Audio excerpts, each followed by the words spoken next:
आइए बात करते हैं कुछ केसेस की और समझेंगे कि कैसे किन केसेस में कौन सी डिडक्शंस अलाउड हैं और इनमें से कौन सी डिडक्शंस अलाउड नहीं होंगी। सबसे पहले बात करते हैं डिडक्टिबिलिटी ऑफ आइटम्स की। अगर हम बात करें सेल्स टैक्स की और वेल्थ टैक्स की, whether are they allowed as a deduction under this head specific from business or profession income। जैसे कि हमें पता है वेल्थ टैक्स जो है वो एक्सप्लिसिटली डिसअलाउड है, वो अलाउड नहीं है because that is a tax on wealth और of a capital nature. While sale tax का जो अमाउंट है that is a part of in the ordinary course of business, so जो सेल टैक्स है वो अलाउड होगा as a deduction to be charged. ठीक है। देन अगर हम डोनेशन की बात करें किसी पॉलिटिकल पार्टी को दी गई है तो वो जो है वो एक्सप्रेसली डिसअलाउड है, वो अलाउड नहीं है under this head of income. हाँ, हालांकि अगर डोनेशन की बात करें सेक्शन 80 के अंदर वो क्लेम कर सकता है 80G के अंदर, बट इस सेगमेंट में इस हेड ऑफ इनकम के अंदर वो जो डोनेशन है पॉलिटिकल पार्टी को वो अलाउड नहीं है एज अ डिडक्शन जो हमने करी थी, expressly allowed deduction as well as deductions disallowed. Then अगर हम बात करें कोई फ़ी पे की गई है लॉयर को for drafting partnership deed, otherwise अगर हम रिकॉल करें तो जो लीगल एक्सपेंसेस हैं वो ordinary course of nature routine business में माने जाते हैं और अगर वो नेचर के बिजनेस के कॉरस्पॉन्डिंग खर्च किए गए हैं तो वो अलाउड है। But for drafting a partnership deed that leads to establishment of a partnership is considered as a capital item और a capital expenditure. And since as you know as we discussed capital expenditure allowed नहीं है deduction इस head के। इस case में जो ये lawyer को फीस दी गई है फॉर ड्राफ्टिंग पार्टनरशिप डीड वो कैपिटल एक्सपेंडिचर होते हुए वो अलाउ नहीं करी जाएगी।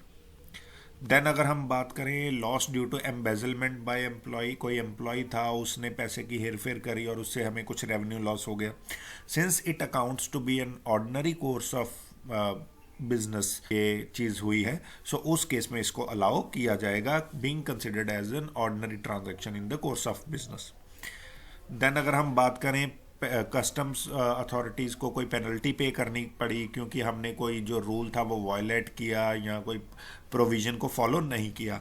अगर किसी चीज़ को फॉलो नहीं किया तो वो हमने क्या किया, हमने इलीगल काम किया, और अगर इलीगल काम किया तो उसके लिए डिडक्शन अलाउड नहीं है।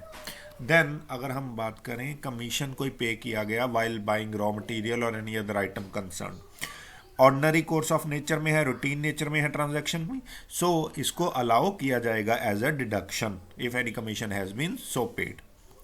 देन अगर हम बात करें कोई अमाउंट यूनियन लीडर को किसी को पे किया गया ताकि स्ट्राइक खत्म हो जाए, अगर इस केस में अगर जो अमाउंट पे किया गया उसकी कोई रिसीप्ट हमें मिल सके, अगर उसका कोई प्रूफ जनरेट हो सके, रह सके जो पेमेंट करी गई है यूनियन लीडर को, तो उस केस में उसको डिडक्शन अलाउ किया जा सकता है। अगर नहीं है तो फिर वो अलाउ नहीं होगी। ठीक है जी। देन अगर हम बात करें बैड डेट्स की, बैड डेट्स जैसे till the time they are recoverable और there is even a little chance of their recoverability, तब तक वो अलाउ नहीं किए जाते। हाँ, अगर कोई बिल्कुल इरिकवरेबल पता लग गया कि अब ये बैड डेट्स रिकवर नहीं हो सकते तो उस केस में वो अलाउ किए जाएंगे। ठीक है जी। देन अगर हम बात करें ₹40,000 was snatched from cashier while he was going to bank for depositing the same, इस केस में इसको अलाउ किया जाएगा। क्यों? क्योंकि एक ऑर्डिनरी कोर्स ऑफ नेचर के दौरान ही एक जो है वो घटना हुई है। ये जो इंसिडेंस है ये रूटीन नेचर का नहीं है, but it will be considered as an revenue loss only. Finally अगर हम बात करें कोई सब्सिडी रिसीव करी गई अगर किसी एक्सपोर्ट प्रमोशन स्कीम के अंडर गवर्नमेंट से, तो क्या वो अमाउंट जो है वो डिडक्शन अलाउड होगा। जैसे कि हमने पढ़ा था बेसिकली जो सेक्शन 28 की जब हमने बात करी थी तो हमने चार्जिंग की बात करी थी कि क्या क्या चीज़ें जो हैं वो चार्ज की जाती हैं अंडर दिस हेड। अगर कोई सब्सिडी रिसीव की गई है किसी भी एक्सपोर्ट इंसेंटिव की फॉर्म में या प्रमोशन स्कीम के अंतर्गत गवर्नमेंट से, तो उसको भी टैक्सेबल इनकम माना जाएगा और वो डिडक्शन अलाउड नहीं होगी। उसके बाद अगर हम बात करें कि साइंटिफिक रिसर्च पे कोई एक्सपेंडिचर किया गया से एन अमाउंट ऑफ ₹6 लाख और 60,000, जो कैपिटल एक्सपेंडिचर जो साइंटिफिक रिसर्च पे किया गया वो एक अलाउएबल डिडक्शन है। ठीक है, अंडर सेक्शन 35।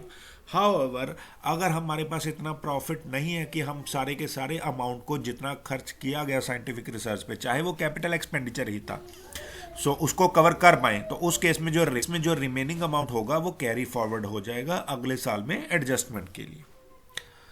अगर हम बात करें एक्सपेंसेस की, वो ब्रोकरेज की फॉर्म में है, स्टैम्प ड्यूटी की फॉर्म में है, किसी और फॉर्म में है, लॉयर की फीस है, so all of these are allowed as deduction under section 37 as we have talked previously. अगर प्रिलिमिनरी एक्सपेंसेस की बात करें कि प्रोडक्शन शुरू होने से पहले, एक्चुअल काम शुरू होने से पहले, प्लांट काम करने से पहले कुछ एक्सपेंसेस किए गए, प्रीलिमिनरी इनिशियल एक्सपेंसेस, ठीक है, तो क्या वो अलाउ किए जाएंगे? आइए देखते हैं। वो अलाउ किए जाएंगे सब्जेक्ट टू कि जो प्रिलिमिनरी एक्सपेंसेस टोटल किए गए थे वो कॉस्ट ऑफ प्रोजेक्ट और इन्वेस्टमेंट जो है वो 5% से ज़्यादा ना हो, और एक लिमिट है कि 1/5 of such expenses will be allowed every year and the remainings are to be substituted in the subsequent year. So एक साल में 1/5 चार्जेस ही अलाउड होंगे। अगर पेमेंट ऑफ सैलरीज की बात करें या इंटरेस्ट कोई अमाउंट किसी बाहर इंडिया से भेजा गया और उस पर टीडीएस चार्ज नहीं किया गया, so if you are able to recall, हमने टीडीएस की प्रोविजंस करी थी कैश पेमेंट के बेसिस पे एक्सपेंसेस और चार्जेस डिसअलाउड। सो अगर टीडीएस डिडक्ट करना था और नहीं किया गया तो उस केस में वो डिडक्शन अलाउड नहीं होगी। बट अगर टीडीएस डिडक्ट किया गया है तो फिर 40 सबसेक्शन A1 और 2 के अंदर वो डिडक्शन अलाउड कर दी जाएगी। अगर हम बात करें कि कोई ऐसा एक्सपेंस किया गया उस बिजनेस के कॉन्टेक्स्ट में जो बिजनेस अब डिसकंटिन्यू हो चुका है, सो उस केस में जो है डिसकंटिन्यू जब बिजनेस हो गया तो उसके केस में डिडक्शन अलाउड नहीं की जाएगी। अगर हम ऐसे एक्सपेंसेस की बात करें कि कोई इंडस्ट्रियल यूनिट थी, उसको शिफ्ट किया अर्बन एरिया से रूरल एरिया की तरफ, सो बेसिकली ये कैपिटल नेचर का अमाउंट है, कैपिटल नेचर की आइटम बनती है। सो कैपिटल नेचर की आइटम जो है वो सेक्शन जो 35, 36, 37 के अंदर अलाउड नहीं है as a deduction.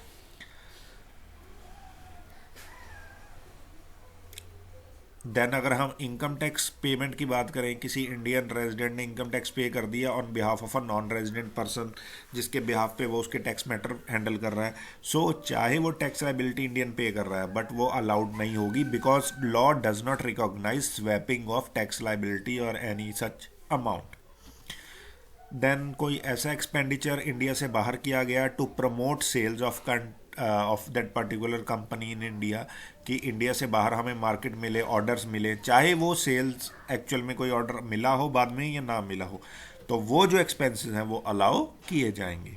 It doesn't matter कि हमें एक्चुअल में फिर भी कोई ऑर्डर आया कि नहीं आया उसके कारण, ठीक है, बट वो एक्सपेंसेस अलाउ माने जाएंगे, रूटीन कोर्स ऑफ नेचर में है।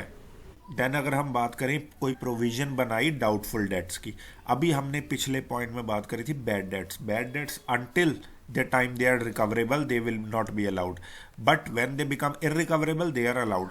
सो कोई प्रोविजन बनाई गई है तो वो अलाउड नहीं है as a deduction. Bad debt सिर्फ अलाउड है वो भी तब जब वो इररिकवरेबल हो।